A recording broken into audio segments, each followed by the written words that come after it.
Hello everyone. Welcome to day 10 of the We Reach program, an alumni engagement initiative under the guidance of VISIT Internal Quality Assurance Cell for the panel discussion on Betting the Cat organized by Computer Department. Hope all is well and safe at your end. This pandemic has compelled us to reimagine the various educational opportunities available to you once you complete your graduation. The shift to online learning has redefined the segment of education, eliminating the outdated techniques. The fear of global recession, disturbing global economy, advent of Digital India campaign, possibilities of technology-based learning has further led to exploring the corporate sector through gaining management skills and field exposures. All this and much more is possible only when you, at the graduate level, consider giving your CAT exams. Based on your interest, aptitude, choosing CAT over GRE, preparing and cracking the CAT exams can be made easy when you hear the experiences shared by none other than your own seniors and our very own alumni members.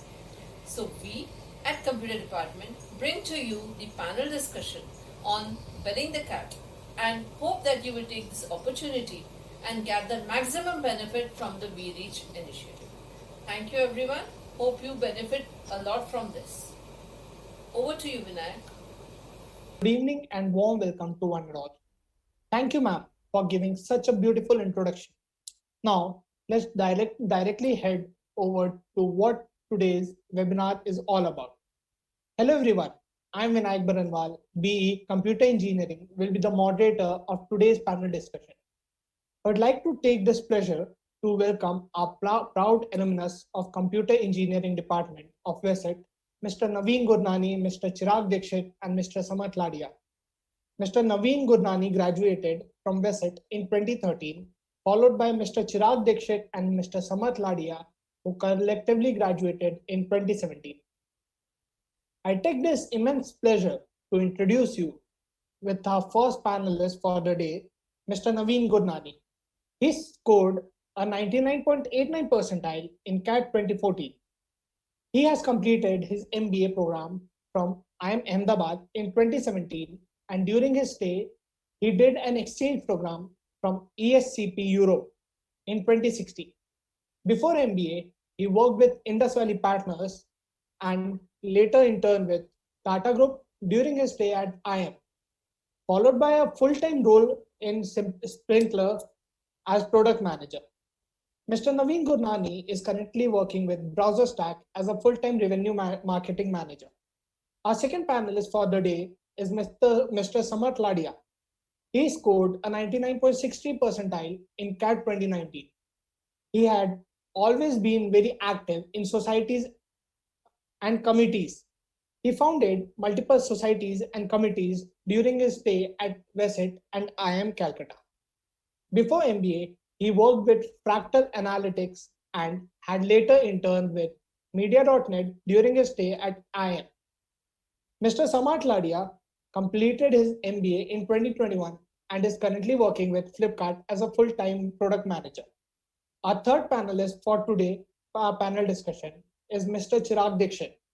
He scored 99.27 percentile in CAT 2018.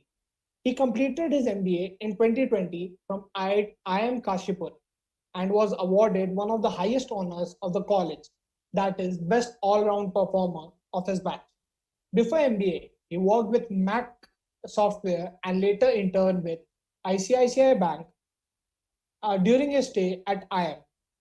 Mr. Chirag Dixit is currently working with Bloomberg LP as a full-time equity specialist.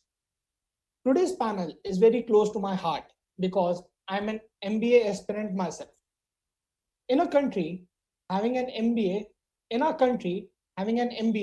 is an eminently respectful thing. So a lot of young and older people alike scramble every year to get the degree. Millions of students sit for CAT every year.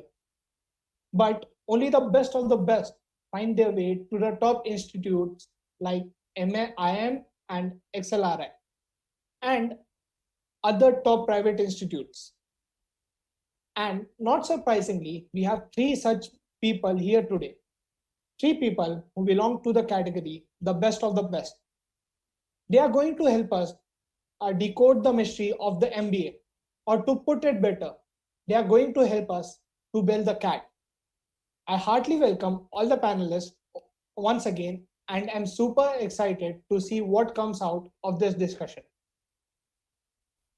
So, sirs, I wanted to ask, according to you, do you think this provides you an edge over the other candidates? And as per you, which is better, going for management degree after experience or directly going for the same after bachelor's?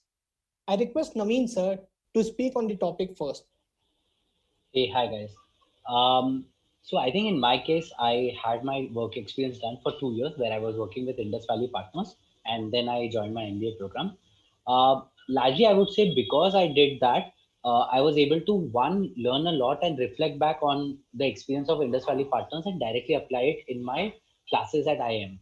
Now, just to give you a brief context about how learning happens at IIM, there's a case study methodology of teaching. What that means is that there's a case given to for each class, and you have to prepare for it. Uh, and when I say prepare for it, in the end of like if you have like studied the case, next day in the class, the case would be discussed amongst the 90 people who are sitting in the classroom, and each of these persons would discuss this case where they will bring their perspective of their previous experience. Because I had my experience in Indus Valley Partners, I was able to bring that and have that discussion in the classroom. This helped me in reflecting back and then adding value to the discussion as well as learning from my peers. So that was the advantage I would say of having work experience. Again, not a very strict rule of thumb because a lot of people in the classroom were there who did not have a work experience and it worked out for them as well. But overall, in my case, it helped me in having work experience. Okay, that's great, sir. Sir, now going back to Samad, sir. Sir, what do you think? Which is better? Like, providing you the same question, which is better? Okay. So essentially, after I finished my computer science engineering from Visit, I worked for 2 years as a data analyst at Fractal. So I would personally say that it definitely helped me a lot. It gave me a much deeper understanding about all the various topics that we were taught. I could relate a lot of them to the various things that I had done during my work years. So I would definitely advise everyone that you should get at least a couple of years of work ex. 2 to 3 years would be the ideal amount, and because this not only broadens your perspective, it actually helps you in your coursework as well. So during classroom discussions, you have a better business understanding than most other people would have. So, and also one more factor would be that once you're done with your engineering, there are so many options available, so you don't really know what is the best option out there for you. So you take a step back, you take some time to do maybe work in different roles, try to identify what your career aspirations, your career path looks like, and then you decide what you should end up doing. So this prevents you from taking hasty decisions, because you might end up liking what you do. You never know. An MBA and an MBA might just prove to be futile for your career path. So I would definitely advise that you go for a work ex before you go for an MBA. Having said that, there is nothing wrong in a fresher doing an MBA. There are so many freshers who were a part of my batch as well, and they do wonderfully well as well. So they carve their own paths for themselves.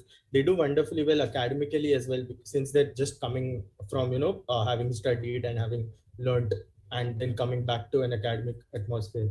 Whereas most people with work ex, they lose that touch with the academics. So yeah, both pros and cons of it. Now, going on the third panelist for today, Chirag, sir, what do you think? Which is better, and what are your opinions on the same? Yeah, I think I would completely second to the opinion that Naveen had. It is like since that is the case that I was in, I had a work experience about for an year before going for my MBA. I could definitely relate to a lot of classroom discussions that used to happen and in multiple contexts. But adding on to the points that already Naveen mentioned, just taking into context us being a student, like immediately after our engineering, probably we are in a mixed state of mind whether we want to go for an MBA or whether we want to continue our journey in the technical industry as a computer engineer. So, apart from looking at the benefit that we get, that the work experience is going to help us in classroom discussions. One thing is also that being in the industry for about an year, it gives you an understanding of whether you want to continue with this or whether the decision that you had about going for an MBA is correct. So a lot of times I've seen some of the students that they had going for an MBA in their mind, but once they started working, they felt that, okay, this role is probably perfect for me and let me continue doing that. And probably MBA is not something that I want to do at this point of time. At the same time, some students who were not sure about their MBA, after joining for their work experience and during their work as an engineer, they realized that, okay, yeah, I think MBA is something that I definitely want to do. And that work experience helped them decide that. So apart from the points that we already saw, I think this is also one thing which I believe why doing a work experience period for a small period like about an year or maybe just 6 months, it's essential to have that before going for your MBA. That's great, sir. That's great. Thank you, sir. So I just had another question. Like we know that many of the engineering candidates opt for going for MBA because we all know MBA with having a BTech degree is very in demand uh, in the work culture right now. So I just wanted to ask, with the increasing saturation of BTech and MBA, like BTech plus MBA, will the degree go out of demand at some point of time? Is there a possibility of the same? I request Naveen sir to give his point of view. I would say currently it might seem like a pattern that a lot of BTech graduates are doing their MBA, but that pattern seems not to be the norm at this point.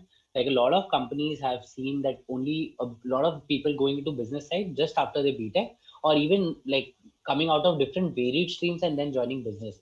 So I think again this pattern is going to still remain the same. A lot of people are going to still continue doing their BTechs and other courses and then do their MBA. The larger idea I would say is that people are focusing towards getting into the business side and becoming more of a journalist than doing a specialization like an engineering BTech or other specializations and doing their core technological work. So that pattern seems to be changing. So I would say that's the pattern I'm observing. Okay, sir. Okay, sir. That's good. Sir, so now I would like to go to Chirag sir for asking him his point of views on the same. There's an interesting thing which I noticed when I was going for my MBA after my engineering. I was just completing my 1 year at MEQ Software, and during the admissions at IIMs, I noticed that there was a factor that those who are non-engineers, they were giving a higher weightage of marks apart from their CAT score while deciding the final list of who is going to get the admission at IIM. And that's when I realized that why is it so? Why are engineers not getting any added advantage? Why is it just that the non-engineers are getting this added advantage? And that's when I also noticed that about 90% of the batch strength at IIMs, they are engineers. And uh, there's varied reasons for that. It's not like after engineer going for an MBA is a trend. It's probably because a lot of engineers are clearing the CAT exam and getting a higher percentile as compared to the other streams. And that's probably also because of the subjects that we get taught during our engineering. Uh, so having said that, after getting out, it's not about like whether you are a BTech plus MBA or what is your specialization. It's primarily what you're going to be able to give to the industry or give to your company. That's going to decide that whether you are going to uh, still remain trendy or not. It's not the tag that you have, it's about what is the input that you're going to provide, and that's something that will always stay relevant. That's something that will never go out of trend. That's my point of view. Okay, sir. Good to hear that we don't have to fear on that. So, the next question for like which I have is for Naveen sir. Sir, you opted for an MBA exchange program from ESCP Business School, which is one of the most prestigious business schools in the world. Could you share your views on MBA program in India and abroad? And what would you have opted for if you had a chance to do it all over? Got it. Naveen sir. Yes, sir. Sure. So just to give you some context here, so I did my exchange program in the second year of my MBA, and in the second year you get an opportunity to spend a semester in an exchange college, and I opted for ESCP Europe Paris. And so to tell you more about my experience in one semester, I was able to draw that parallel where in my IM college there used to be case discussion which used to happen in the classroom at ESCP as well. But there the advantage was that a lot of students like had come from across the world. Now, and in an Indian college setting, what you find is that 90%, as rightly said by Chirag, that 90% of the students are BTech engineers. So the perspective which they're adding to the classroom is just they are able to reflect back to their technical degrees and add value to the classroom. But in the ESCP classroom, I was able to see people coming in from fashion, coming in from aerospace, different industries which were so wide apart that the learning experience was immensely deeper and more richer in nature. So that was one advantage. Second is I was able to learn a different culture altogether of how other like how not just from an MBA perspective, but from a living perspective, how people think across Europe and across US. So that was something which was very interesting for me, which I was not able to garner when I was at IM in India. The third thing I observed was the placement process. Again, in India, not just in MBA colleges, but in engineering colleges as well. Companies visit the campus and there's a campus placement process which happens. Whereas in Europe and US, what you would see is that you apply for companies and it keeps the process more democratized in nature where you're actually fighting for a job instead of a company coming and fighting for the student. So that pattern reverses completely. So it is more tougher for you to even get placed in a international MBA school. So it is actually tougher doing an MBA outside India. Having said that, I would encourage everyone to have that experience if they get an opportunity like I got for a semester or even for a full-time program, which you can opt for, not just in ESP, but across the globe. So still my answer would be keep the options open and explore more than just restricting yourself to Indian colleges or Indian MBA colleges. Yeah. Yes, sir. Yes, sir. Yes, sir. That's it. So since you have both the experience, like you have an exposure from abroad and from India, according to you, what do you think which is better? Like going for which sort of program is better? Even if someone is interested in opting for distance learning program, which is better? So, see, I would say in the current context of COVID, most of the MBA programs or even engineering programs have become in some way distance learning, where you have a remote live class and you're attending the class. But in a general setting where you're doing an apple to apple comparison between a proper MBA program where you're in the classroom doing a classroom discussion versus a distance learning program, I would say a classroom program is better. Someone might say that from a dimension of the fees of the program, it might be cost like beneficial for you to do a distance learning program, but the upper side or the upper hand I would say here is on the learning which you get, and the full-time program where where you're living in a campus, the learning not just is happening in the classroom but beyond the classroom, where you're building a perspective, you're doing team building activities. You're To add more context here, like in a full-time MBA program, there is a group which is created, which is like a 5-6 member group, and you're doing most of your projects with your group, and that is where the team building learning exercise happens. Now, And these are the few aspects I would say. There's a long tail of other aspects which you get to do when you're spending time on a full-time program on campus versus a distance learning. So it's tilted towards the I would say doing from a campus, at least from my perspective. uh, and again, in the current context, it doesn't matter because both are same, but in general setting I would say it would be a campus program which someone should opt for. Yes, sir. Yes, sir. That's great. So, like moving on, my next question is for all the panelists.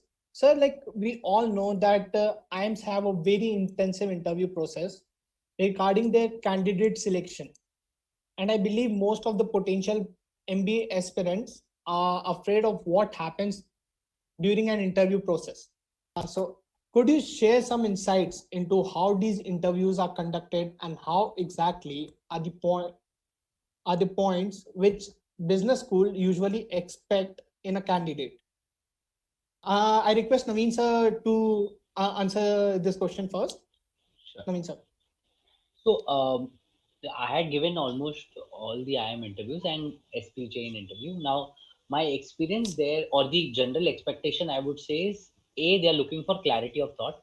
Where are you clear about your perspective towards why do you want to do an MBA, or in general what do you expect from your career in general or your life in general.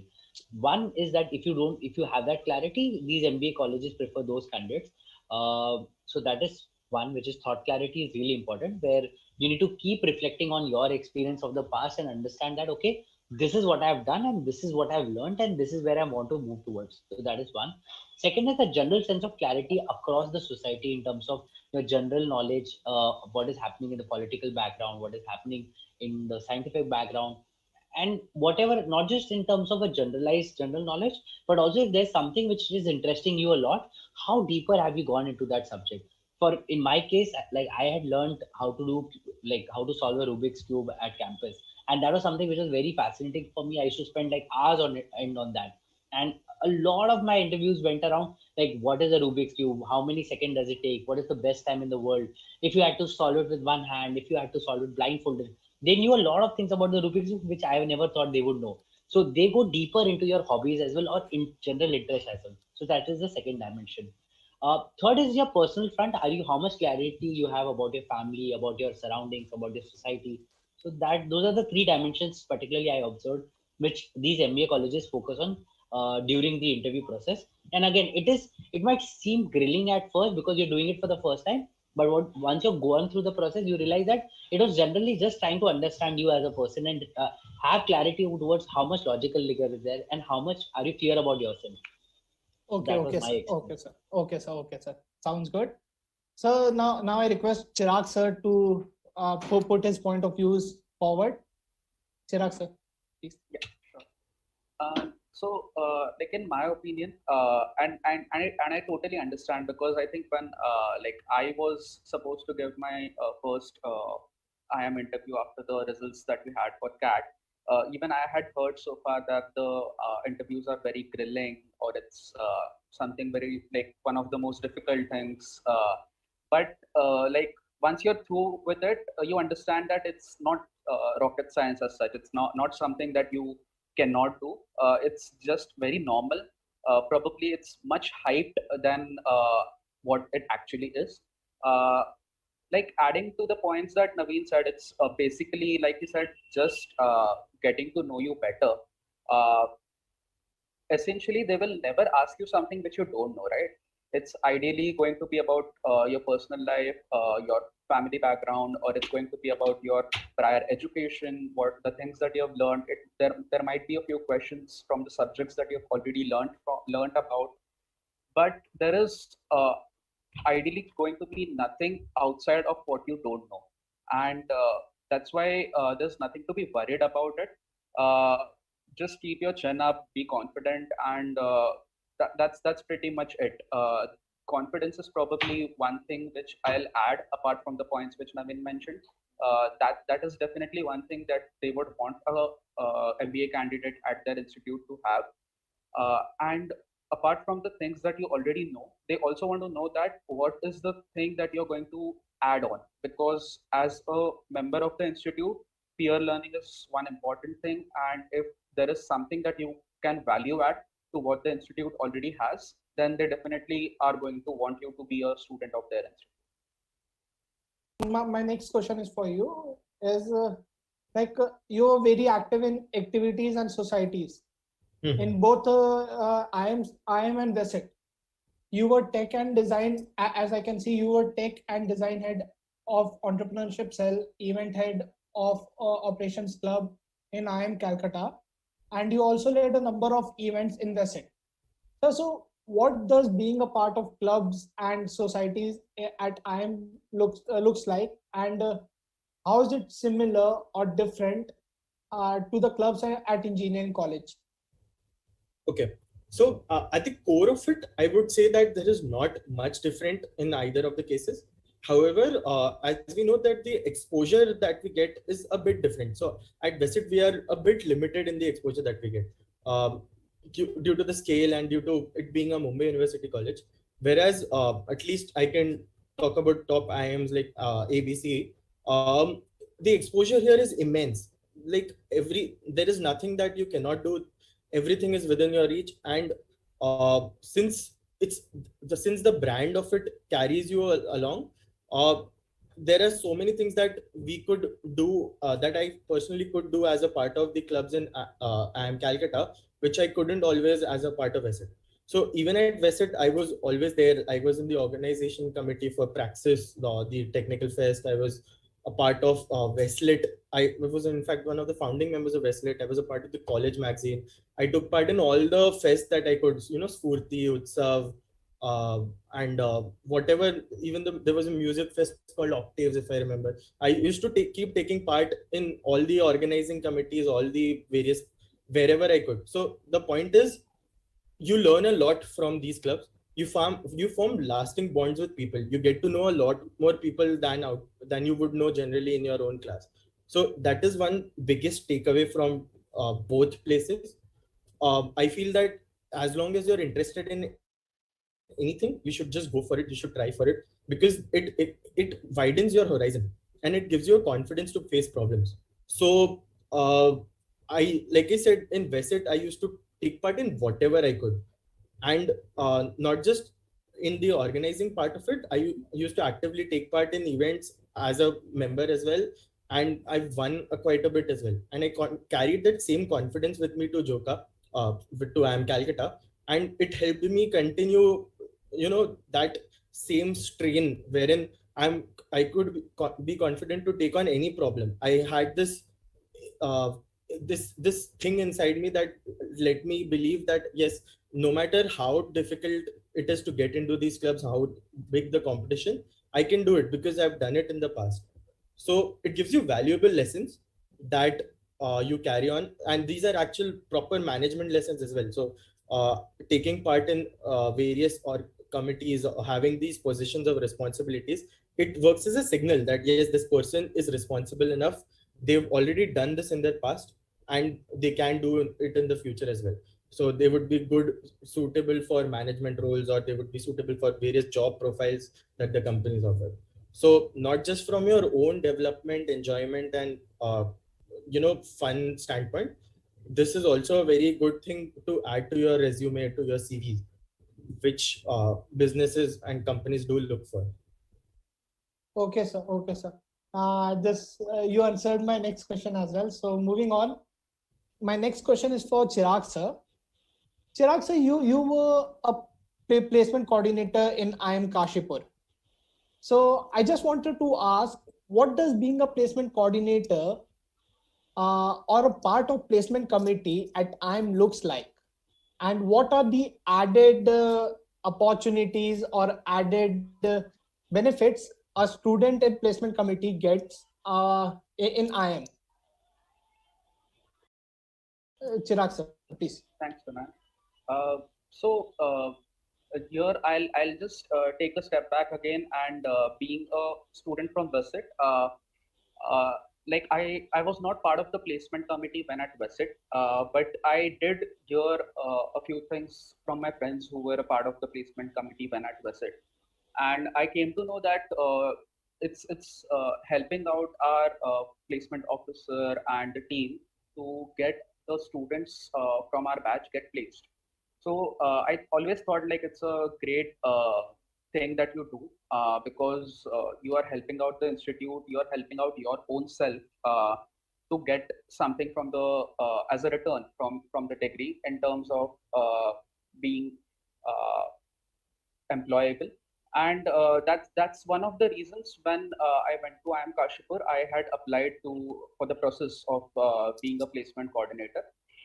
But there's a big difference that I noticed as compared to being a placement committee member at engineering college and at a MBA institute. In MBA colleges, being a part of the placecom, it's like you are entirely on your own because there's no part of the administration or no faculty who is going to help out there for your placement process.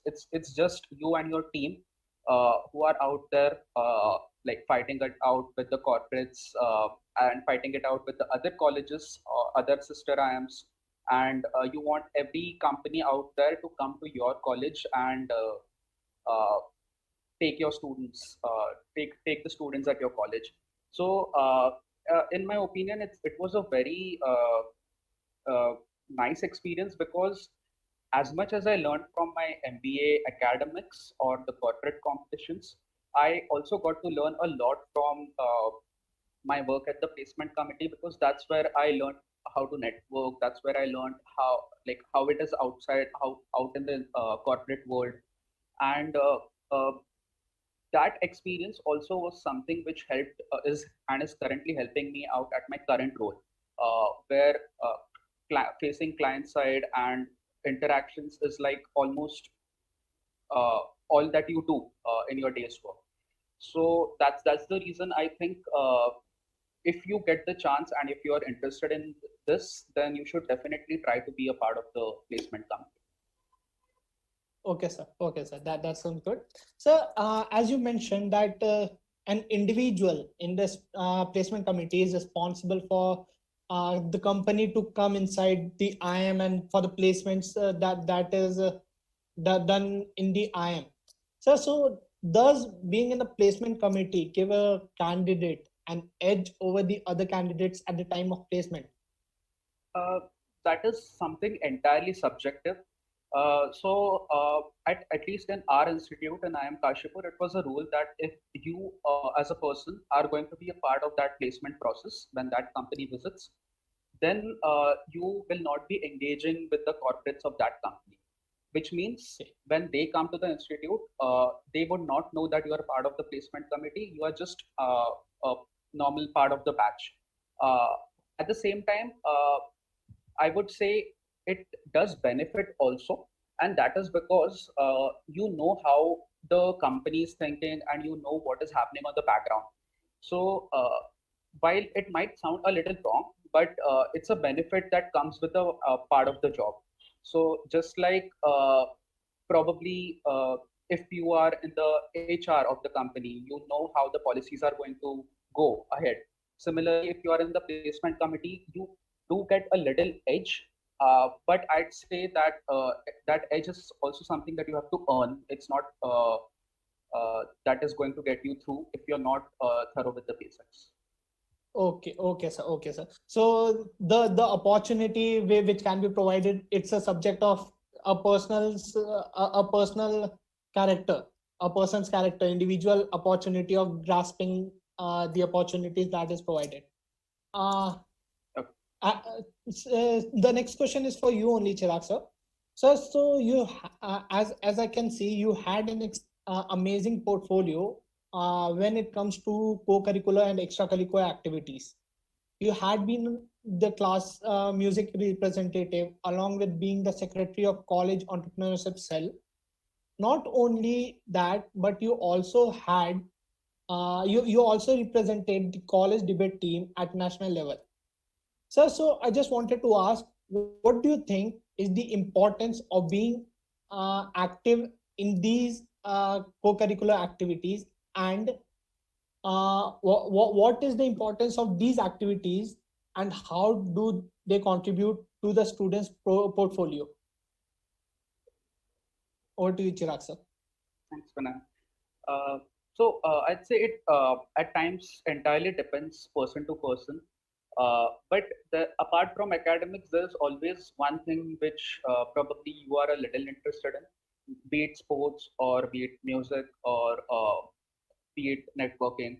And at Visit, I have seen that we have a separate committee for each of these. We have a sports committee, we have a social responsibility team, SOT team, I think they used to call when I was in the college. Then there's music committee, there's ESL. So ESL was something that was formed when I was in the college. It was not there before that.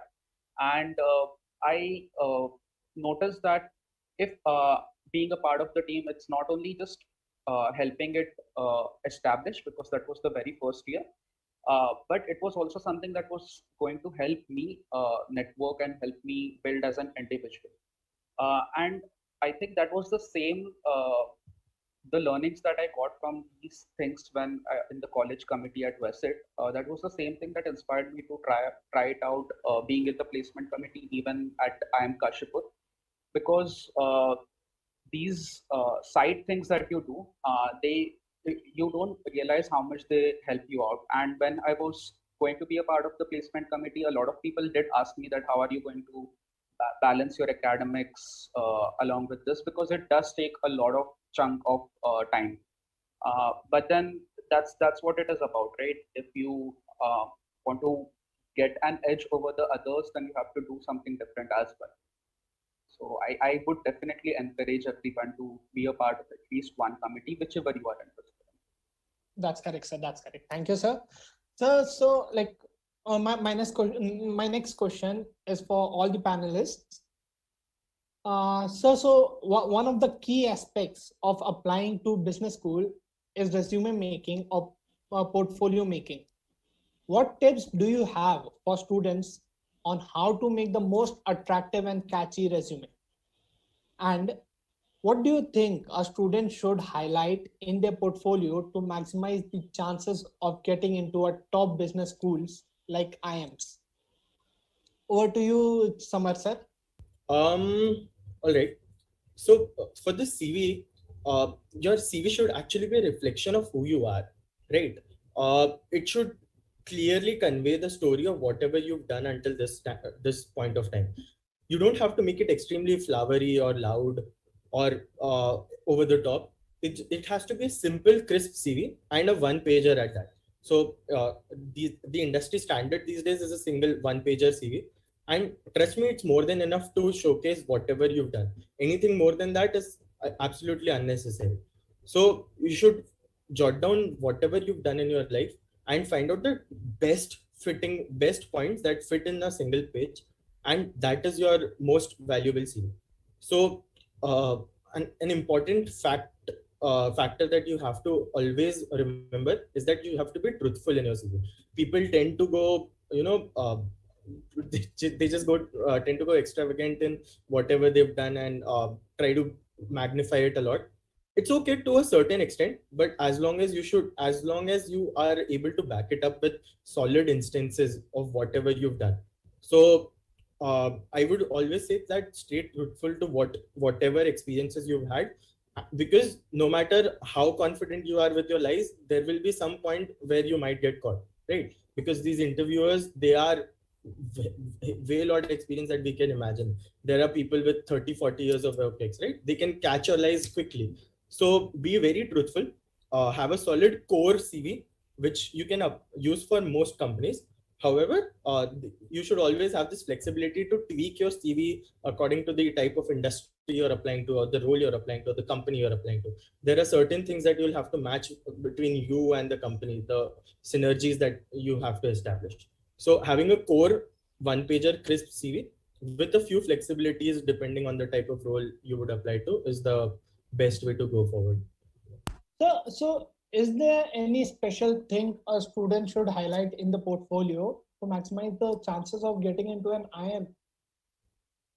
So the funny thing is that for IIMs, actually, you don't really have to make a CV. It's always good to have a CV, but it's not a necessity.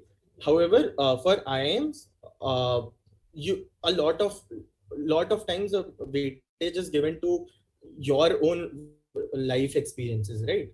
So it's essentially what happens in an interview is a conversation between you and the interviewer where you're telling your own life's story to the interviewer. Now you have to form the story in the best way possible because you're the one who's lived it, right? So what does help, however, is being having a kind of a diverse profile wherein you've done a lot of different things. So especially today, the IIMs take a lot of extracurriculars and positions of responsibilities, or PORs as we call them, into account. So if you have a lot of these events that you've taken part in or won, and there are these PORs that you hold, and the work that you've done in these PORs, you can properly explain that, creating an impact and showing that you've learned something out of it, then that would be the best way to go forward. Thank you so much, sir. Now I request Chirag sir to come and share his opinions. Over to you, Chirag sir. Yeah. So I think in terms of CB making, it's essentially don't put anything that you will not be able to justify during the interview, because at times we think that okay, our resume should be something that makes us differentiate from others, and that is true. It should definitely be something that should make us differentiate. At the same time, it should not be full of white lies, because if you cannot justify it, then it is also something that can play against you.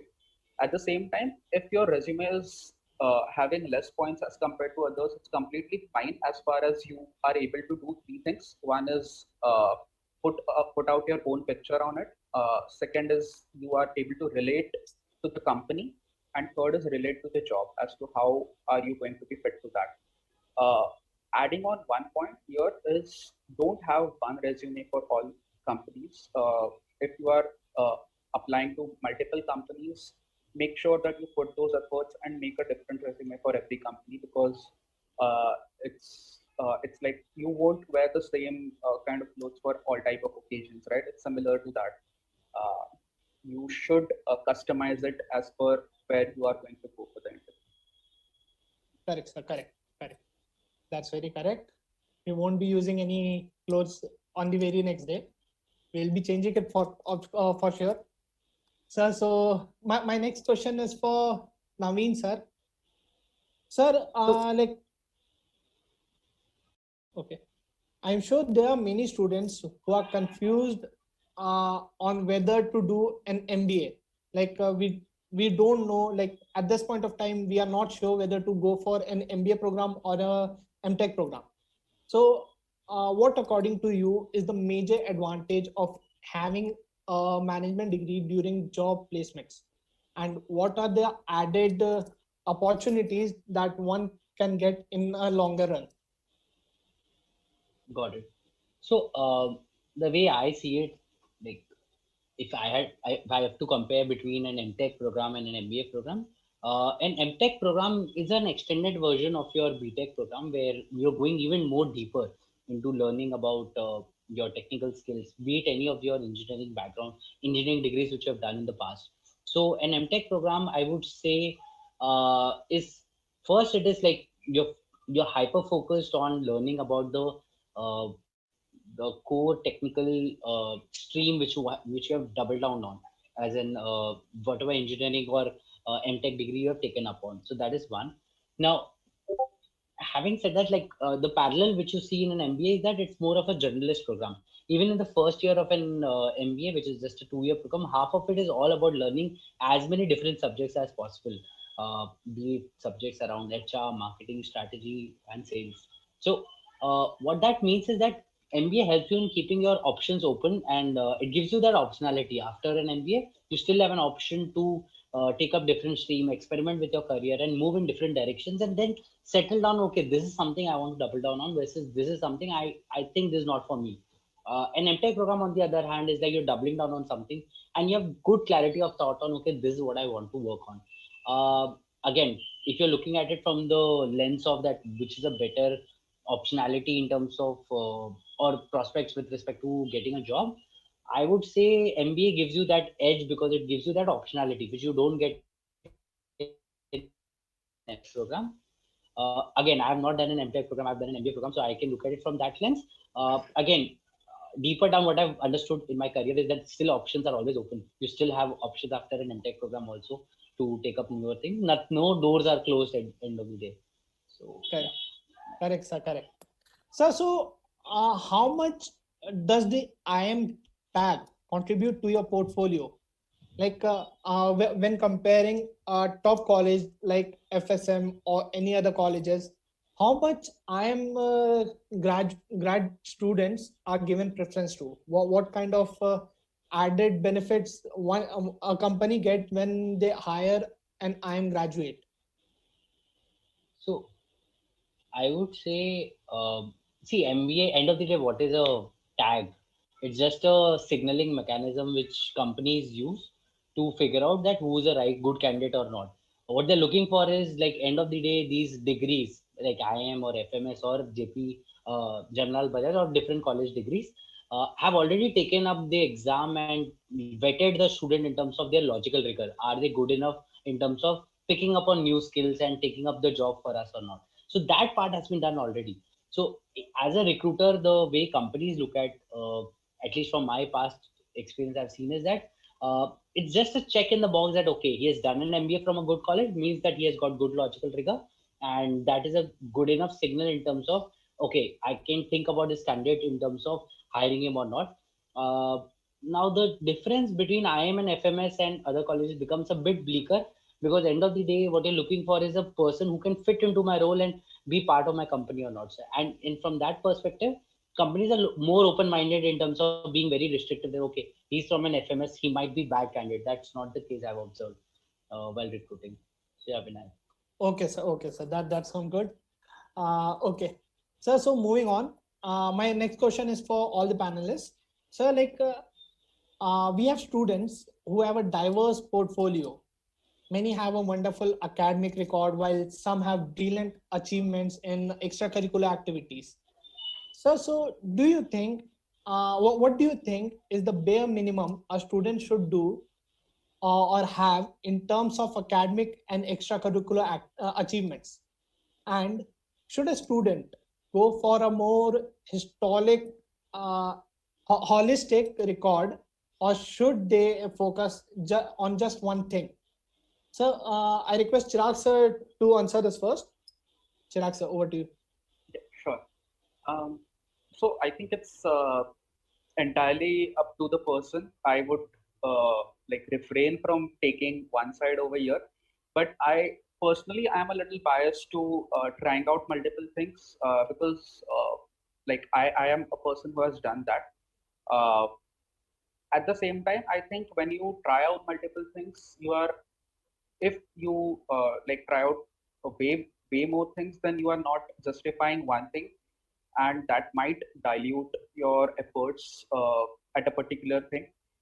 At the same time, I have seen people who try out like 3 4 different things and are good at all the 3 4 different things as well. So if you're a person who can balance, I think the key over here would be balance.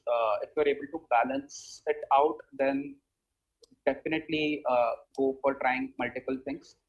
Uh, but if you feel that okay, this and you are certain that okay, I want to make my career or I want to make my next steps towards this XYZ thing, then there is no harm in just putting your entire focus in that one XYZ thing. Okay, sir. Okay, sir. That sounds good and perfect. Sir, so now moving forward, I request Samad sir to shed his point, like his views on the same question. See, at the core of it, it's all about finding your own strengths and weaknesses, right? So the sooner you find that, the better it is. Having a diverse profile, taking up various PORs, it definitely helps, right? It shows that you're not just a single track person. It shows that you have variety. You are an all-rounder. You can just as well study all night for an exam, and you can just as well take part in a sports or a music competition and excel over there as well. So these do show that you have what it takes to be an all-rounder and be compete out there with the best of the best that you will be in any batch that you enter. So it does help. If you can take up responsibility, conduct events, you can show that you're good, suitable for management roles, having done it in the past as well. So it definitely helps that way. However, if you are excellent at academics, that is also a very good trait to have, as it shows that you're disciplined and you're a hard worker, right? It's not easy to consistently ace in your academics as well. So I would say that try to get variety as much as you can. However, if you find your strengths are in one particular area, you should definitely put all your efforts there and become one of the best that there is in that particular field. So, sir, moving forward, my next question is for Chirag sir.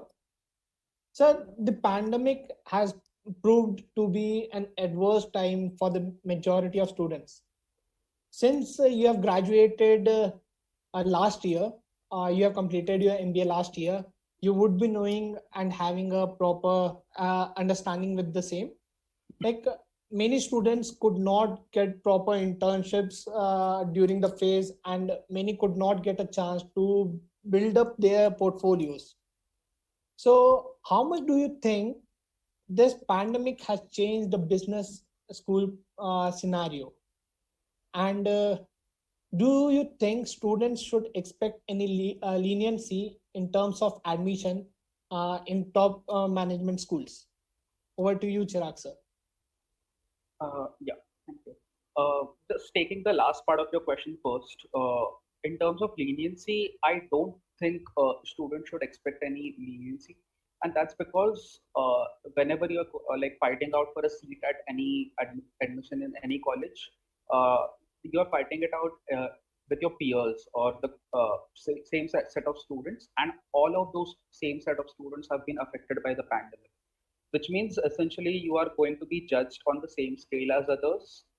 And if you have been affected by it, the other set of students have also been affected by it, which means that is all the more reason why you shouldn't expect any leniency. Secondly, in terms of like how the pandemic has affected the job market, it definitely has. As a matter of fact, a lot of my batchmates also faced this. They were placed in a certain set of companies, and then the companies withdrew their offers. Being a part of the placement committee, I was someone who has closely seen how much this has affected. But at the same time, like after you are graduated from the institute, you have the degree with you, which means you are open to apply outside, and you are like nowhere bound to stay connected with the campus placements, and you are not dependent on that.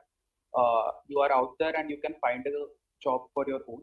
Uh, a lot of established companies I have seen that they have taken the whole thing work from home, and they have not changed their hiring policies at all.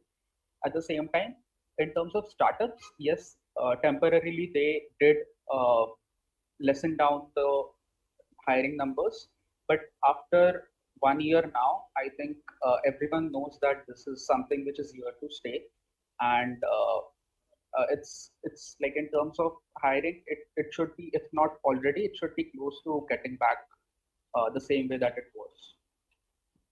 Sounds good to hear, sir, that we'll be going out without mask again soon. So, like, the same question is for Samar sir as well, as he graduated during the pandemic only in 2021 batch. So, what are your opinions on the same question, please, sir? Okay. So, honestly speaking, in terms of admissions, top universities, they're as unforgiving as ever. So, yes, the pandemic has made the playing field largely uneven in certain cases. A lot of people have suffered from it.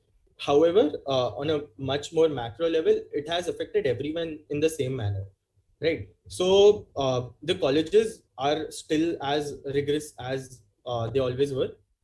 Yes, things have moved online, things have changed, but then there shouldn't be any leniency on the part of colleges anytime in the. I don't see it coming in the short run or in the long run. So they're always going to be as difficult to get into or as easy, depending on how you look at it. it's always going to be the same as it was. However, after getting in, so that is the actual difference where your brand value comes in. So the colleges like Ahmedabad, Bangalore, Calcutta, these are untouchable. So no matter what happens during with the okay, this would be a bit too presumptuous to say no matter what, but at least in this case, with the COVID pandemic and everything, these universities, the fact is that they have such a rich alum base, they have such a rich history, and the value which that they have over the years, they were widely unaffected by the COVID pandemic. Yes, the offers did go down. Maybe the average CTCs or the average stipends did go down, and it was kind of natural that people would have a bit more difficulty getting these offers than they would have earlier. But having said that, overall the batches, they everyone got placed in pretty good places. And the thing is that these internships, they are very small things in the lifespan of a career, in the career span of a person, right? So in the long run, it does not really matter where you get an internship or where your first job is, because everyone reaches to the level that they're supposed to, and your brand is what carries you there. So maybe a lot of other B schools did suffer, but I can tell you from this standpoint that the brand actually does help carry you wherever you go.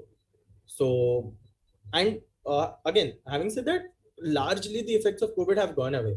Most of the industry, at least the ones that the recruiters that come to these campuses regularly, they've recovered. They've realized that they need more people now to carry on after the difficulties of COVID. The startups, they've started hiring like crazy. Actually, a lot of people have even applied off campus and gotten very good placements that I know of. So things have changed. Things have become more difficult in certain cases, but you can never say that yes, things are about to get lenient. Moving forward, my next question is for Naveen sir. Key phases of young people's life is job switching. And Naveen sir, as you have worked for a longer period of time, you know the scenario of job switching. So many tend to switch jobs when they do not feel the company is right fit for them. Do you think having a MBA degree makes it easier to switch jobs? Over to you, Naveen sir. Right. Um, so I would say uh, I have actually I would say that I've seen an anti-pattern where a lot of companies, even like I've worked as a product manager, as well as a revenue marketing manager. So what I've observed is that companies are okay with people switching their job uh, until and unless the candidate is able to help the company achieve the job to be done, which the company has. Like if my company wants a videographer, and end of the day you have that skill, it doesn't matter irrespective you have an MBA or not. Company will be open to try you out as a candidate and see if that candidate fits into my company or not, if you are able to achieve the job which I have specified to be done. Having an MBA again, because it's a generalist program, you have more options open in terms of roles in the companies. Earlier, there used to be like very specified roles in engineering, whereas in an MBA program, I've observed is that there is a lot of varied options you have. There are product management, there is different streams of businesses which you can enter, and that keeps your optionality open, and which gives you an edge in terms of job switching. A deeper down answer to whether like I would say a job switching uh, with an MBA or without an MBA is not a long-term sustainable solution to your career growth as such. It is once you once you understand, okay, this is the right company fit. Companies actually prefer people who have job switched less in the past, because you as a candidate become like the companies also feel themselves to be vulnerable trying out a candidate who has switched a lot of jobs in the past. So both the answers, I would say job switching in general is not a good practice, but then at the same time, it's okay, and there is optionality. As when you've done an MBA, you have that optionality to do that. So leverage that with the right mindset in terms of why are you getting that optionality and where to use it. Okay, sir. That's good.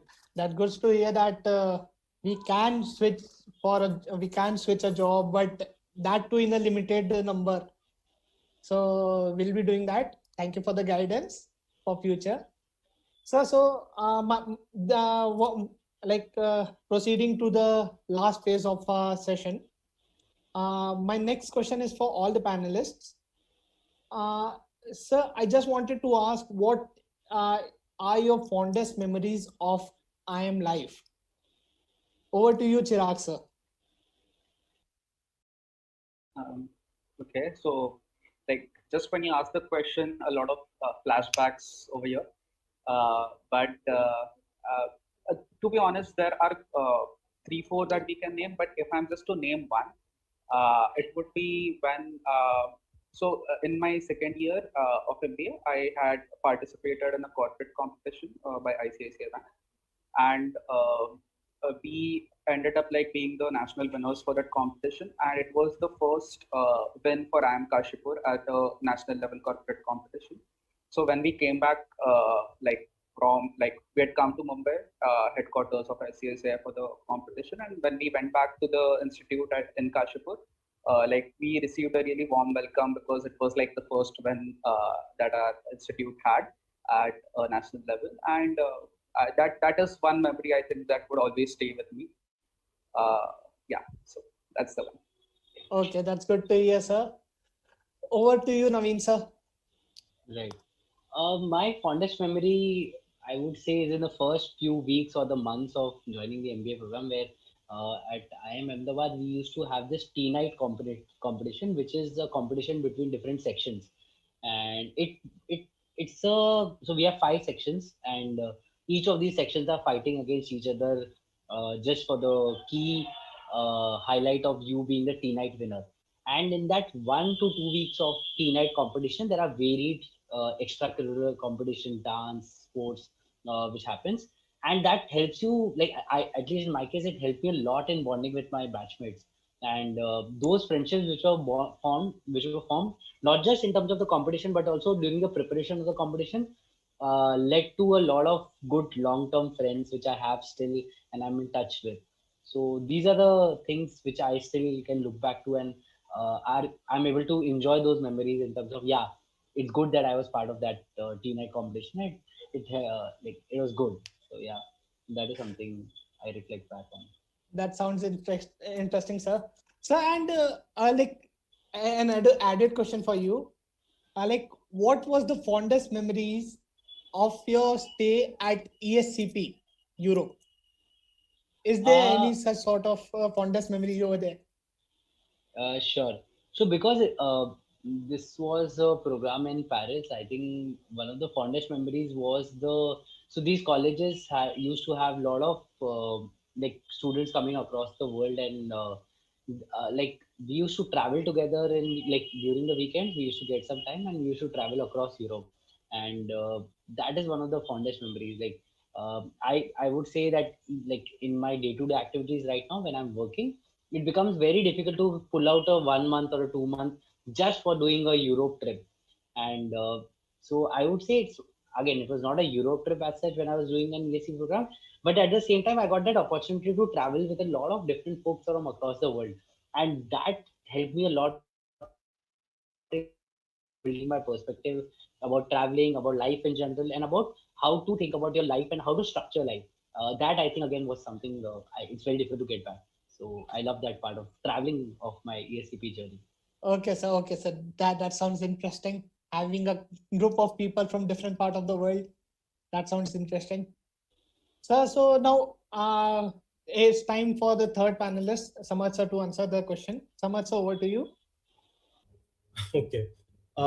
It's actually very difficult. So I spent the first year of my MBA in campus, and in the second year, we spent around 4 to 5 months at the end back in campus, and around 5 6 months at home due to COVID. So a lot of the memories are from the first year, and there are countless memories to choose from actually.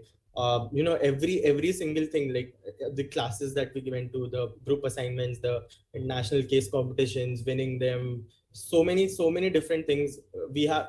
IIM Calcutta is especially famous for the lakes that it has. It has 7 lakes, and there's a beautiful jetty. And in monsoons, it's extremely beautiful. However, if I had to pick one, I would probably pick the long winter nights that we used to have in these, cold Calcutta, foggy nights. We used to walk around the campus and go to this place where we used to get hot tea. So me and 4 or 5 of my friends, we used to have very, very nice hot tea at night. It was very chilling cold outside after taking a long walk in the campus. So those are one of my fondest memories with my friends there. So moving on to the final question for today's session. Like, I believe we are out of time now. Like, I believe that, and I know that as well. Like, uh, what do you have? Do you have any last minute advice for the students at Visit, which can help them prepare for uh, MBA and crack it with a good percentile and getting into a good IM? What will you guide as being your younger brothers and sisters? Over to you, Chirag sir. Uh, yeah. So, so one thing is like be certain that you want to do an MBA, and it's not necessary to be certain right away. Like getting back to the first question, like I said, having a small work experience also is something which at times helps you decide whether or not you want to go for an MBA. But as soon as you have that certainty, give it your best shot. CAT is difficult. It's difficult only because it's competitive and a lot of people want to crack it. But if you have like that enough urge that yes, this is definitely what I want to do, then give it your best shot. And once you're through, then yeah, so it's an experience worth having, I'd say. More than academics, more than anything else, more than the returns in terms of placements, the experience that you have for those 2 years, the campus life, the uh, learnings that you have, like studying for, staying awake for maybe 20 hours a day, uh, with your batchmates, with your floor mates. Those are, like Naveen said, like the friendships that you have for a lifetime. Uh, and it's definitely a experience worth having. And being a person who has gone through that experience, I would definitely want my younger brothers and sisters to have it, only obviously if you are interested in it. Okay, sir, that's good. Over to you, Naveen sir. The same question. Right. So I think from a advice standpoint, I would say that see after you like when you're doing your engineering, you will see a lot of common obvious choices which are coming your way in terms of placements. Like everyone is fighting for the same company or a set of companies in engineering. That is what I observed. That like I got through the industry partners, and there were a lot of companies like Morgan Stanley, JP Morgan used to come on campus, and everyone is fighting for it. And the usual thing what you see is that we have a very group think kind of mindset where because everyone is applying for it, I should be doing that as well. And I would suggest that avoid that mentality. And how do you do that is that you need to like if something seems really obvious that everyone is trying to do it, question it as much as possible that is it something good for me or not. If I had to reflect back on my 2 years of industry partner experience, instead of that I should have taken up something else which was would have been more towards the business side, considering I was already inclined towards getting into business side instead of doubling down on my technical experience. So one is that if you're clear on that, okay, I want to do an MBA or be on the business side of things, uh, try to optimize your even like the first 2 years of experience or the post engineering experience more towards the kind of career you want to build long term. This will help you not just in terms of gaining that upper hand in your MBA class because you'll be able to learn more quickly based on your business experience than your technical experience in your classroom. So that is one. And second is you'll be also be able to like showcase that work to the companies which are coming in the future on campus of your MBA class, because those companies are also be going to see that okay you were clear on okay you wanted to do this, that is why you will optimize for gaining that experience as well in the past. So it helps you both ways. That is one I would suggest. For preparatory standpoint, I would say again there's a lot of material which is available in the market. So the larger idea is that like this was one thing which was a hack which was very interesting for me is that you put yourself to go through something which is even tougher than the exam in front of you. For example, then we were giving, like I was preparing for CAT. One of my English coaches, he suggested to practice for an exam called as LSAT. Now it's a lawyer's exam in US, and it is, I would say, is more tougher than CAT with respect to verbal. So because I read through few of the books, I was able to understand, okay, I've optimized for something which is even more tougher than CAT. So automatically CAT might seem to be an easier exam to crack. That was something. So try to put yourself in situations which are tougher than the situation you're going to face in the future, such that you will be able to think that the exam is very easy in nature. So these are the two pieces of advice I would want to give my Okay, future brothers. okay. Thank you, sir. Thank you, sir, for sharing such a motivating and aspiring thoughts with us. Now moving ahead to Samarth sir. Samarth sir, over to you. Okay. This might sound a bit cliched, but then I would say that the biggest thing for you, for all the students, is to go out there and have fun and enjoy whatever you're doing. Right? Don't just do activities for the sake of it. Don't just try to get certificates, or don't just try to add to your CVs. Do whatever you're doing 100%, and at the same time, while enjoying, try to inculcate the sense of discipline within you. This discipline is what carries you throughout your life. It is what keeps you going, keeps you working hard, and getting into an IIM is not the end of it. Even after getting here, it's a difficult process. You have to study, you have to do a lot of different things at the same time. So try to maximize your learning wherever you can. Try to make friends wherever you go. An important part of MBA, which people call, is networking. However, networking is not always as transactional as it is made out to be. It's all about forming relationships wherever you go. These friends that you make, these are very valuable relationships that will carry you throughout your life, right? So I have friends from Wesset that I still regularly talk to. I have friends from IIM Calcutta that I regularly talk to. So form lifelong relationships wherever you go, have fun, and be disciplined. That's it. With this, I'd like to thank all the audience who tuned in for this webinar. On behalf of Veset family, I'd like to thank all the respected panelists who joined in and shared their views and guiding us with their words of wisdom. After this webinar, I'm confident many MBA aspirants, including myself, will better understand the part relating to preparation and acing in the curriculum. This is Vinayak Baranwal, moderator for today's webinar, signing off. Stay home, stay safe, stay healthy.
Shall I start?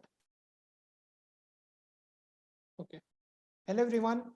We'll begin with the question and answer session now. So, respected panelists, let's have a look at the questions our viewers have for you today.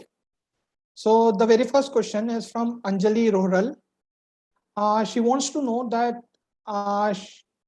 she wants to code as well as manage people.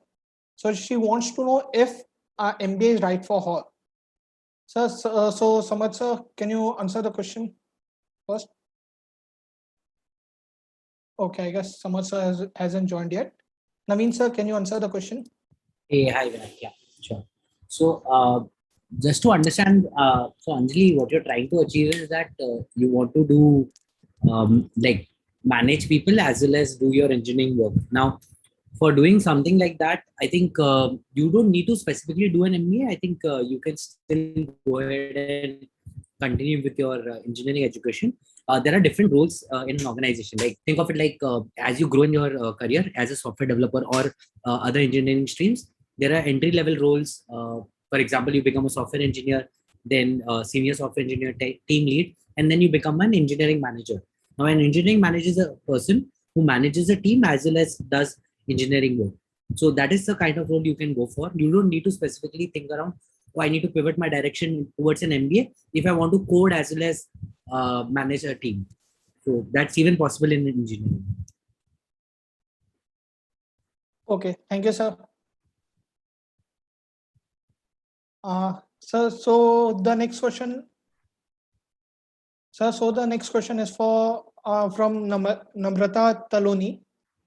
Sir, how does one balance a job and a CAT preparation? Chirag sir, would you like to go for this one? Yeah, sure. Am I audible? Yes, sir. Yeah, okay. So I can totally relate to this question because honestly, that is something which I had done as well. After visit, I prefer to take up a job first, work, like try to experience practically some of the things which we had learned during the 4 years at visit. And simultaneously, I was preparing for CAT. So I believe what would help here is you devote at least 4 hours weekly. So I know 4 hours per week is very less. To believe me, it's very less when you're preparing for an exam like CAT. But when I'm saying 4 hours per week, I mean minimum you ensure that you take those 4 hours. Now you decide whether you do it as Saturday and Sunday 2 2 hours, or you take it like daily half an hour and a little more on the weekends. But when you do that, you are kind of building a sense of discipline within you, and you constantly know that okay, there is a place where you want to be, and you are preparing for that exam. It's not just a usual exam you want to crack the CAT, and for that you need to consistently do that. So this is one thing. And second thing I think is it would be good if you enroll into a test series. A lot of people enroll into time IMS. I think there are a lot of coaching institutes for exams like CAT. But instead of doing that, or if you want to do that, that's fine. But what I would advise is you enroll into the test series of these institutions, because a lot of people throughout India enroll into those test series, and you get a hint of how the actual exam is going to be like. So irrespective of whether or not you are preparing, you know where you stand, and the actual CAT exam is not going to be a surprise for you. So yeah, these are just the two things. One is discipline, and the second is enrolling into a test series.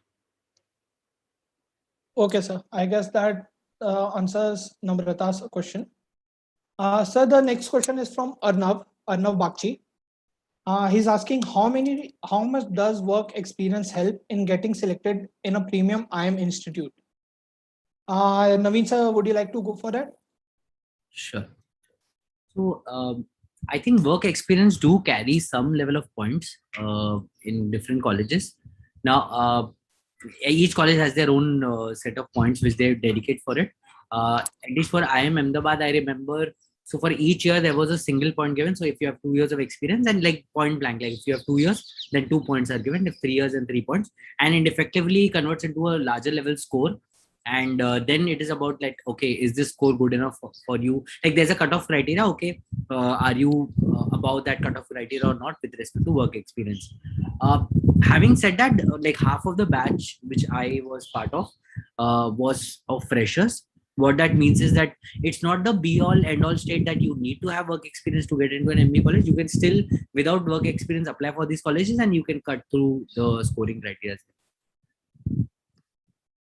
Okay, sir. Thank you, sir.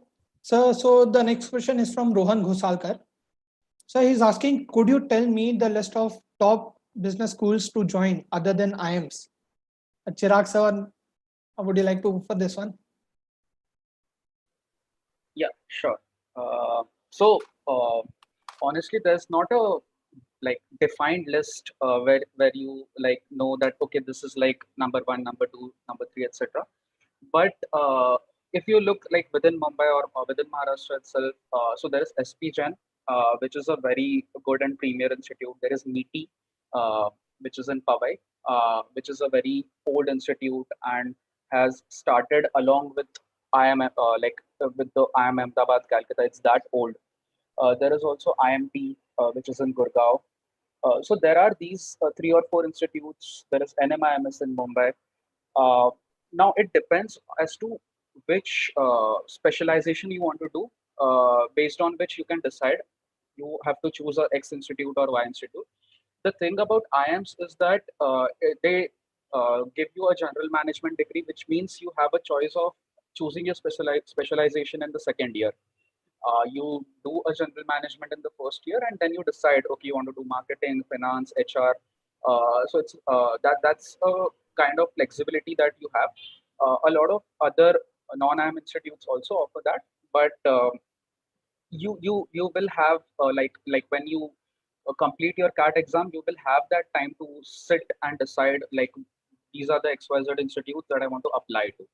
So I think for now, it would be best if you have a clarity of like when do you want to give your CAT and clear the exam, and then once that thing is done, then you can just sit and explore about the list of colleges. Okay, sir. Thank you, sir. So the next question is from Amit Chabria. He wants to know how many hours should I prepare in a day for CAT? Naveen sir, would you like to go for this one? Sure.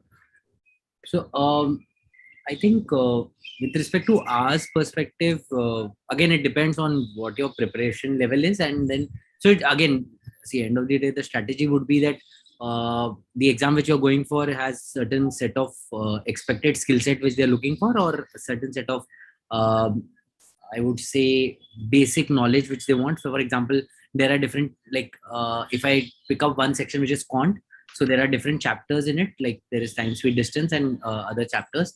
Now you need to assess first what is the level of preparation you are at, how much time is there with you in terms of from now till the exam, and then accordingly work backwards from it, saying okay, if I have right now I'm sitting in August and I have like 3 months with me, and accordingly if there are like 12 chapters, accordingly like at least I need to be ready with these chapters in the next 1 month so that I'll start doing the mock exams.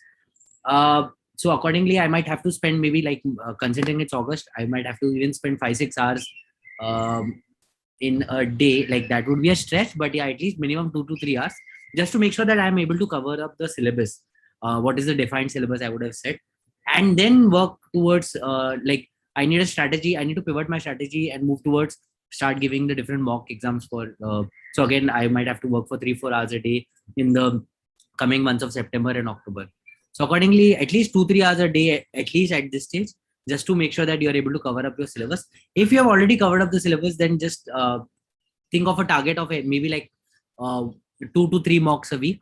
That would be good enough target. One, to strengthen up your strategy in terms of giving an exam, the exam for which you're giving the mock. And second, two, to see whether are you good enough in terms of the questions which are getting asked. Is the level of answers which you're giving up to the mark? What is the kind of percentile you are scoring in these mock tests? So yeah, that would be a strategy I would follow. Okay, sir. Thank you, sir. So the next question is from Arnav Bagchi. So he's asking, how do we choose the branch of management like consultancy and finance, and are engineering students suited to any particular branch? Sir, I would like Chirag sir to answer this first and then go to Naveen sir. Chirag sir, over to you. So it's a great question. Actually, a lot of people have that confusion as to what to do their majors in. But for this, I think you can just take a step back and like after your 12th or after your for those who have joined at diploma itself, how did you decide your branch of engineering? Like, were you sure about doing a computer engineering or electronics engineering, instrumentation engineering? So it's the same situation. If you're not sure, then it's always good to do a general management and then just do your majors, like take some extra subjects in the theme that you're liking. There's no strict answer that if you are a person who are outspoken and like to network, etc., then you're well suited for marketing or sales. It's nothing like that. You just decide with the subjects, you decide with actually the corporate competitions that you do, whether you are enjoying to solve a problem statement. So take your time. I think it's best if you decide your majors in the first year, and that is if you do a general management. Otherwise, obviously, you have to decide it before if you're enrolling for a specialized course from the beginning itself.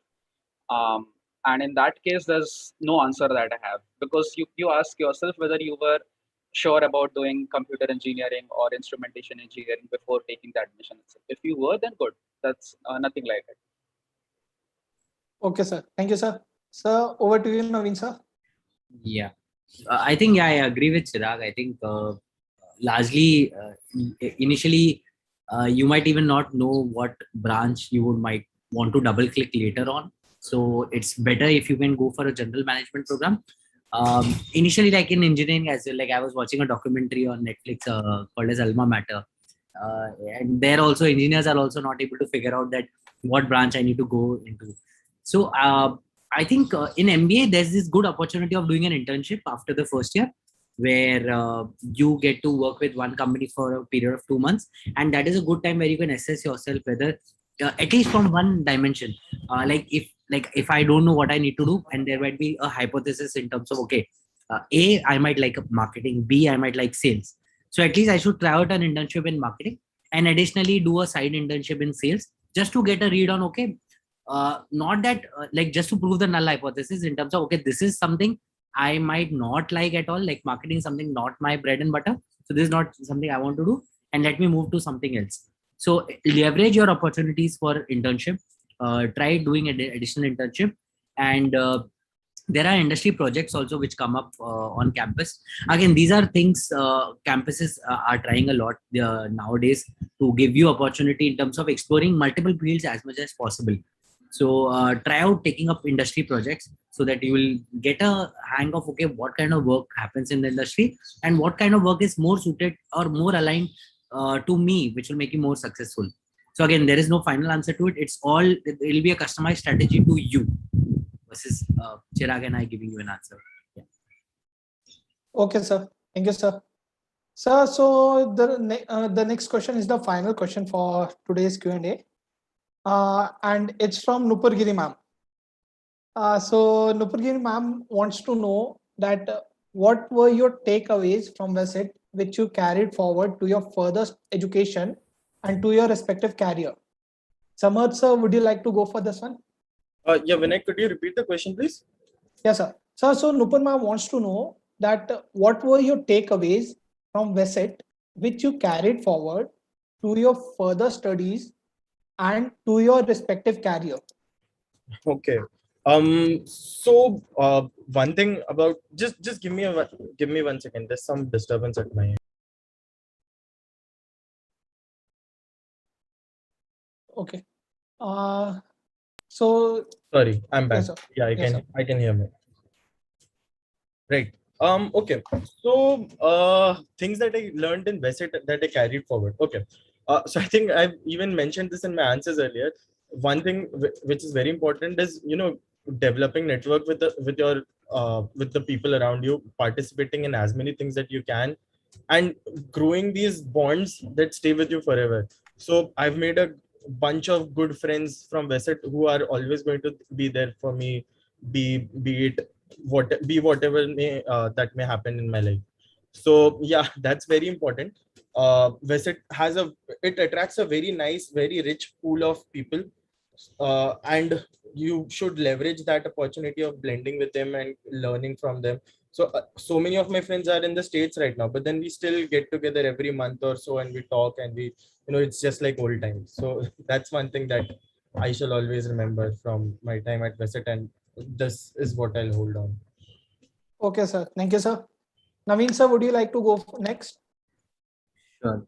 I think, I think rightly said someone. One is network, which we were able to build on in Visit. I think it's a very good pool of students which join Visit. So that's a leverage which you have. Additionally, what I took away was VESIT has helped me groom myself as an individual in terms of the extracurricular opportunities which VESIT provides.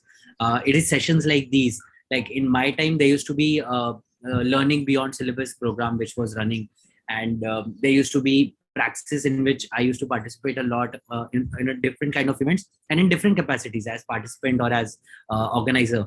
These or even I was part of the CSI community. So what I learned was these were the areas where one thing which helped me like groom myself as an individual, not to build a holistic personality, not just someone who's just there to complete his engineering, but also to build my character and develop those virtues. So that is what VESIT gives you, that opportunity, and I got that opportunity. Sounds good, sir. Thank you, sir. Chirag, sir, the last, please, sir. Hey, yeah. Uh, yeah. So, like, I totally agree to the points which Samarth and Naveen said. I'll specifically stress on the part about extracurriculars because uh, that is something which, like, I owe my IIM tag to, because I couldn't have cracked CAT, or I couldn't have like been part of the societies or the placement committee, or achieve what I've achieved without the kind of exposure that I got in VESIT. So session like this, now no, the moderation that you're doing, so these kind of opportunities that you're getting outside your academics, those are important for you to break out of the shell. And the kind of exposure that you get, it's something that you can use to go outside your comfort zone. And I think that is my biggest takeaway. So I believe Samarth or Naveen also mentioned previously in one of their answers that don't do anything just for the certificates. So the department projects, LBS, Praxis, being part of some committee, that might give you a certificate at the end, but it's not about that. It's the learning and the kind of exposure or networking that you get through these activities is what going to help you. No one is going to ask you to show the certificate. It's going to be a judgment on how you perform, and that performance is going to improve only because of these activities. So I think that is definitely my biggest takeaway, and the support that we got from our faculties to balance it, all of it along with your academics. That is definitely my biggest takeaway. Okay, sir. Sir, so the next question is from Namrata Tolani, sorry. She's asking, is coaching a must for CAT? If yes, what would be the ideal duration in months for the same? Samarth, sir, would you like to go for this? Yeah, sure. All right. See, essentially what CAT is built around is your 9th standard, 10th standard portion, right? Even in quants, which would be kind of, which you can say is one of the most, one of the topics where you would need the most amount of tuition or coaching. So even quants is essentially based on 10th standard syllabus. So per se, you do not need coaching as such, right? But then it all boils down to you and how sincere you are. So coaching often helps you keep yourself sincere, so that you regularly practice and you keep working and building upon yourself. Having said that, people who have a full-time job, it becomes very difficult for them to handle a job along with coaching. So generally they would opt for weekend coaching, but then by weekends you're too tired to do that. So I hadn't opted for coaching, but one thing that you definitely have to do opt for while preparing for CAT is mock tests. So these mock tests actually help you prepare, help you gauge where you stand, help you improve and know your weaknesses. So if you are good in your concepts, your basics, I would say don't go for coaching, but mock test is a must have, which you cannot absolutely do away with. Yeah. Okay, sir. Thank you, sir. So the next question is from Rudrakshi Deshpande. She is asking, does having some extra certification matter when it comes to getting a placement in IMs? Example, like if I want to pursue a career in finance, is it advisable to do CFA or such courses before IM? Chirag sir, would you like to go for this? Yeah, sure. So I don't think it's necessary. It's definitely not a must-have. So a lot of my batchmates when at IIM, they did their CFA when in their first year or when in their second year. Some are doing it now after completing their MBA. So it probably might help you to just like speed up your movement in the direction which you want to go if you do it beforehand. But it's definitely not necessary to like keep the answer short. It's not a must have. You just do it if you feel you have the time and if you uh, are going to enjoy and are going to like be able to balance and do your current studies along with it. Then go ahead and do it. Actually, I'd like to add a bit to that. So yeah, while it is not necessary, but having a CFA actually really helps you with your so it helps you with two things. One is that a lot of the finance courses in the first or second semester would have been covered in your CFA, so it'll help you later on. So honestly speaking, as engineers, we know very little about finance, and only the engineers who had a CFA L1 or L2, they had a bit of base, so they could perform. I'm not saying that others would fail, but then they had a head start. So from initially itself, they could perform it with better. And the other aspect is regarding the placements. So having a CFA actually puts you in it puts you ahead of other people who do not have a CFA for getting placed in finance companies. So if right now you're pretty damn sure that something related to finance is what interests you and you would like to pursue that or explore that, then CFA is a very good exam for you to get a hands-on for it right now from before you even start your MBA, right? So if you like it, well and good, you can continue in finance, and it's going to actually help you in getting placed as well in companies shortlisting you. And if you don't like it, then it's okay. It's still a very good profile booster that you can have. However, like Chirag said, do it only if it interests you. Don't do it just for the sake of whatever other purposes. But it's a difficult exam and it's a costly exam as well. So you need to be sure that that is something that you want to do. Okay, sir. Thank you. So with this, I guess there are no more questions with the like from audiences. So I'd like to wrap up the Q&A session now. So thank you, sirs, for coming in, and thank you everyone for tuning in for Q&A session. Thank you for inviting us, and best of luck, everyone.